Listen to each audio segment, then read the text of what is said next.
Hello everyone, good morning. দেখো সকালবেলা উঠে আমি বিছানাটা গুছিয়ে নিয়েছি, তারপর যথারীতি ব্রাশটাও করে নিয়েছি। আর আমি কিছুদিন ধরে এই গাছটা লাগিয়েছি, গাছটাতে একটু জল দিয়ে দিয়েছি, আর সকালবেলা চা আর সাথে মুড়ি খেয়ে নিয়েছিলাম।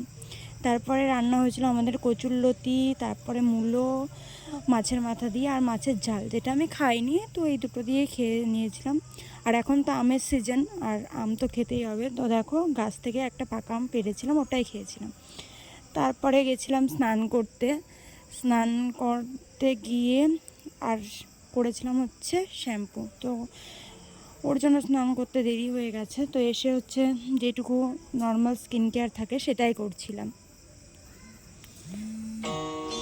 দেখো একটুখানি স্কিন কেয়ারটাও করে নিয়েছি, আর এখানটা আমি একটু টোনার আর সাথে একটু ময়শ্চারাইজার মেখে নিয়েছিলাম। সানস্ক্রিনটা আর মাখিনি, কারণ যেহেতু বাড়িতেই থাকবো তাই আর মাখিনি। এই তো তোমরা অনেক দিন ধরেই বলছিলে যে বড় ব্লগ দিতে, ওর জন্যই ব্লগটা আমি দিচ্ছি। জানি না কেমন হয়েছে।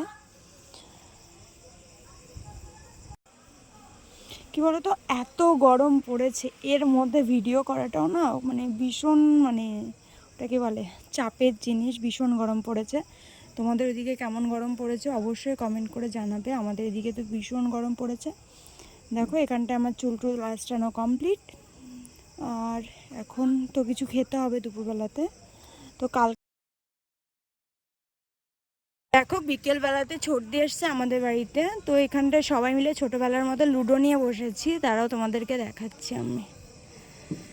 এখানটা আমি, ছর্দি, মা, বদ্দি সবাই মিলে লুডো খেলছিলাম। আর এখানটা ছর্দি ফার্স্ট, আমি সেকেন্ড, আর মা থার্ড হয়েছিল, আর বদ্দি হেরে গেছিলো। সেটা নিয়ে আমরা হাসাহাসি করছিলাম। সন্ধ্যাবেলায় করেছিল লুচি পায়েস, আর বললাম তো ছর্দি এসেছিলো, তো বেথুয়া গেছিলো, ওখান থেকে নিয়ে এসেছিলো চপ, তো ওটাই খেয়েছিলাম।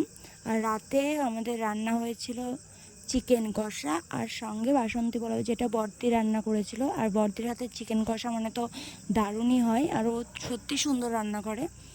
তো এই তো এটা দিয়ে আজকে আমাদের ডিনার কমপ্লিট হয়েছিল। তো তোমাদের ভিডিওটা কেমন লাগলো অবশ্যই কমেন্ট করে জানাবে, আর অবশ্যই আমার সাথে থাকবে, পাশে থাকবে। আর এমন ডেলি ব্লগ প্রত্যেকদিন পোস্ট করব, তো তোমরা অবশ্যই দেখতে থেকো। এই তো শেষ। গুড নাইট সবাইকে, টাটা।